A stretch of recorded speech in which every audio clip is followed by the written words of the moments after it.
sini saya akan menjelaskan fungsi pengorganisasian dalam manajemen. Jadi, pengorganisasian dalam manajemen adalah mengatur dan mengalokasikan sumber daya termasuk manusia, tugas dan tanggung jawab agar tujuan organisasi dapat tercapai secara efektif dan efisien.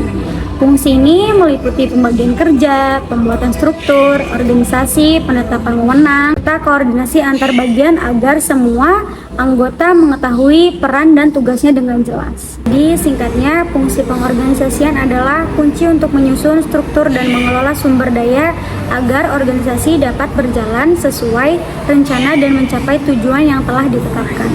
Nah, jadi selanjutnya ada manfaat fungsi pengorganisasian. Yang pertama ada memudahkan koordinasi antar anggota tim. Yang kedua, membagi tugas sesuai keahlian dan kebutuhan organisasi.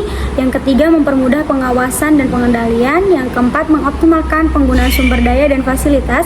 Yang kelima, menciptakan hubungan kerja yang harmonis dan terarah. Ada proses pengorganisasian meliputi merujuk pada rencana dan tujuan organisasi, menentukan tugas utama setiap departemen sesuai spesialisasi, membagi tugas kepada individu yang tepat berdasarkan kualifikasi, membentuk struktur organisasi yang jelas dengan jenjang komando dan sentralisasi pengambilan keputusan agar pelaksanaan tugas lebih efisien.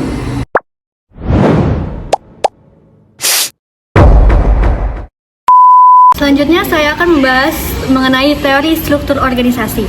Teori struktur organisasi membahas bagaimana sebuah organisasi dirancang dan diatur untuk mencapai tujuannya, termasuk pembagian tugas, wewenang, dan hubungan antar bagian. Struktur organisasi yang efektif memastikan koordinasi, komunikasi, dan penggunaan sumber daya yang optimal. Jenis teori organisasi sendiri beragam berdasarkan literatur serta sumber pustaka. Berdasarkan Scott dalam Lagarde tahun 2010, teori organisasi dibagi menjadi 3 level analisis yang terdiri dari level sosial psikologis, level struktural, dan level makro. Pertama yaitu level sosial psikologis. Teori ini fokusnya lebih ke hubungan individu serta antar personal yang ada dalam sebuah organisasi.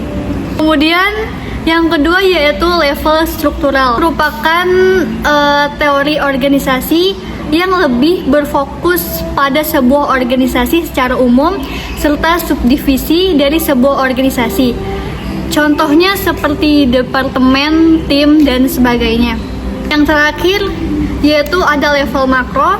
Level makro ini teori organisasi yang lebih berfokus kepada peran sebuah organisasi dalam menjalin hubungan dengan kelompok organisasi maupun komunitas lainnya.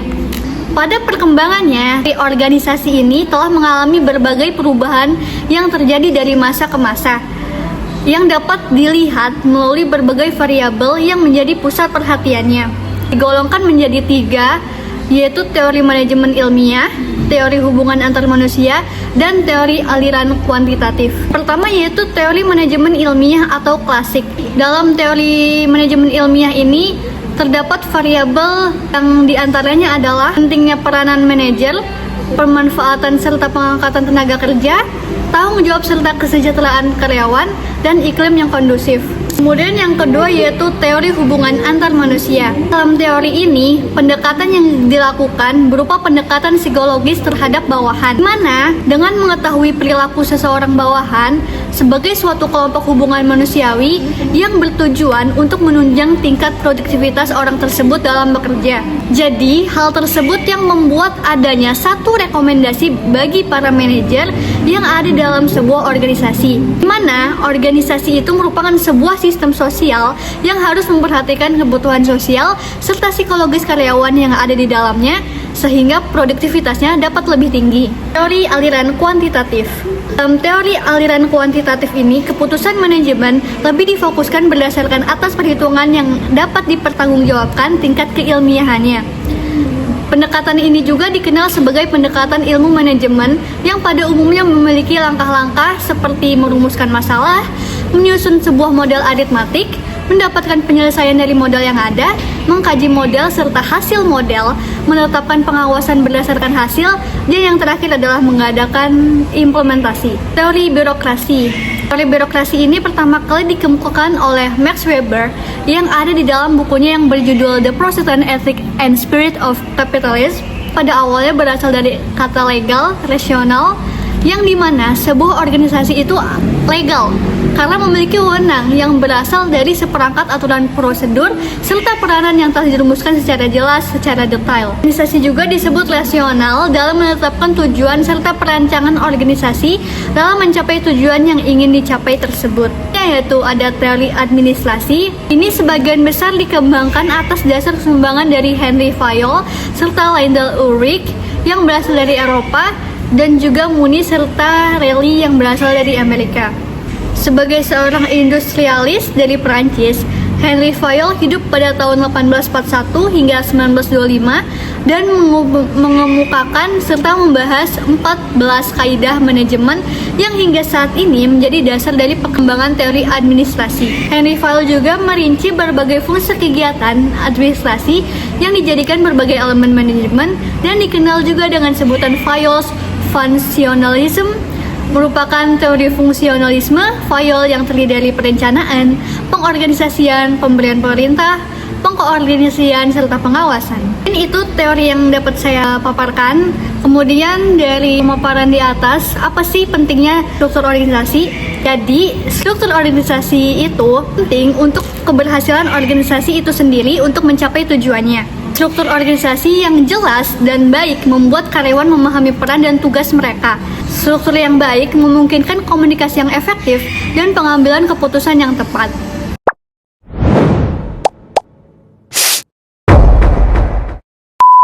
Selanjutnya, saya akan membahas tentang dimensi struktur organisasi. Dimensi struktur organisasi mengacu pada karakteristik internal yang digunakan untuk mengukur dan membandingkan organisasi. Dimensi-dimensi ini membantu memahami bagaimana organisasi dirancang dan beroperasi. Beberapa dimensi utama meliputi spesialisasi kerja, departementalisasi, rantai komando, dan rentang kendali serta formalisasi dan sentralisasi.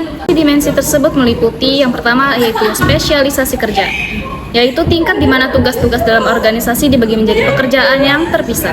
Selanjutnya, departementalisasi, yaitu cara pekerjaan yang dikelompokkan, misalnya berdasarkan fungsi, produk, atau wilayah geografis. Selanjutnya, rantai komando, garis wewenang yang mengalir dari atas ke bawah dalam organisasi, yang menentukan siapa melapor kepada siapa. Selanjutnya, rentang kendali, jumlah bawahan yang dapat dikelola secara efektif oleh seorang manajer. Kemudian ada formalisasi. Formalisasi yaitu tingkat penggunaan aturan dan prosedur tertulis dalam organisasi. Kemudian sentralisasi, yaitu tingkat di mana pengambilan keputusan terpusat di tingkat atas atau didistribusikan ke tingkat yang lebih rendah. Selanjutnya ada kompleksitas, yaitu mencakup diferensiasi horizontal atau tingkat spesialisasi, diferensiasi vertikal atau tingkat hierarki, dan diferensiasi spasial atau penyebaran geografis. Selanjutnya ada kerangka kerja organisasi, yaitu merujuk pada struktur formal organisasi, termasuk bagian organisasi, saluran komunikasi, dan penggunaan komite. Selanjutnya rentang manajemen, yaitu jumlah orang yang diawasi oleh seorang manajer. Dimensi-dimensi ini saling terkait dan dapat bervariasi antar organisasi, mempengaruhi efektivitas dan efisiensi organisasi dalam mencapai tujuannya. Terima kasih ya.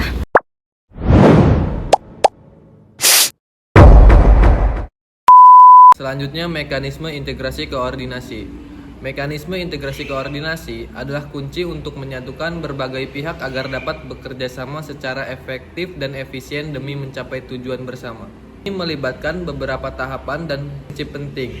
Yang pertama, kesadaran dan kesediaan sukarela. Setiap anggota organisasi atau pemimpin harus memiliki kesadaran mendalam dan kesediaan untuk bekerja sama secara sukarela. Tanpa ini, koordinasi akan sulit terwujud. Kedua, komunikasi efektif. Komunikasi yang terbuka, jelas dan efektif antar pihak adalah fondasi utama. Ini memastikan semua orang memahami tujuan peran masing-masing, serta masalah yang mungkin dihadapi sehingga koordinasi berjalan lancar tanpa hambatan informasi. Ketiga, kesepakatan dan loyalitas. Penting untuk mencapai kesepakatan yang jelas mengenai sasaran tindakan yang akan diambil, target yang harus dicapai, dan jadwal kegiatan. Selain itu, setiap pihak harus menunjukkan loyalitas terhadap tugas dan komitmennya demi keberhasilan bersama. Keempat, koordinator yang memimpin. Kehadiran seorang Koordinator yang bertugas memimpin, menggerakkan, memonitor, dan membantu memecahkan masalah bersama adalah sangat krusial. Koordinator memastikan koordinasi tetap terjaga dan terarah sesuai rencana. Kelima, penghormatan wewenang. Saling menghormati wewenang fungsional masing-masing pihak akan menciptakan semangat saling bantu dan kerjasama yang harmonis, menghindari konflik kepentingan atau tumpang tindih. Proses integrasi koordinasi dalam masyarakat. Dalam konteks masyarakat, proses integrasi koordinasi seringkali tahapan berikut. Pertama, akomodasi. Tahap awal adalah meredakan tangan atau konflik yang ada bukan dengan menghancurkan pihak lawan, melainkan untuk mencapai stabilitas sosial kerjasama. Setelah akomodasi berhasil, setelah pihak-pihak yang tadinya berbeda atau berkonflik menyadari adanya kepentingan bersama melalui menjalin kerjasama. Koordinasi ini adalah penyempurnaan dari kerjasama di mana tindakan semua pihak diselaraskan untuk membentuk integrasi sosial dan menjaga kebutuhan masyarakat. Asimilasi. Tahap akhir ini melibatkan pengurangan perbedaan antar individu atau kelompok. Mereka mulai mengidentifikasi kepentingan dan tujuan bersama, sehingga batas-batas kelompok melebur menjadi satu kesatuan yang lebih padu. Tujuan mekanisme integrasi koordinasi. Tujuan dari mekanisme ini adalah menyatukan berbagai komponen organisasi atau masyarakat agar berfungsi sebagai kesatuan utuh. Ini dilakukan untuk mencapai tujuan bersama secara lebih efektif dan efisien dari duplikasi dan tumpang tindih.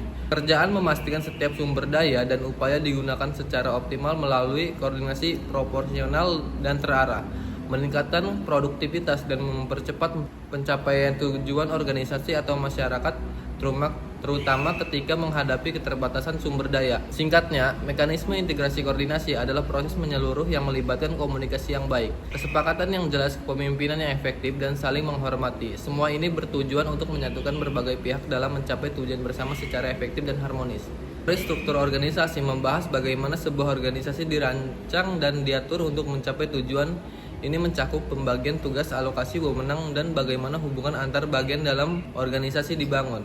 Struktur organisasi efektif sangat penting karena memastikan koordinasi yang baik, komunikasi yang lancar, dan penggunaan sumber daya optimal demi keberhasilan organisasi.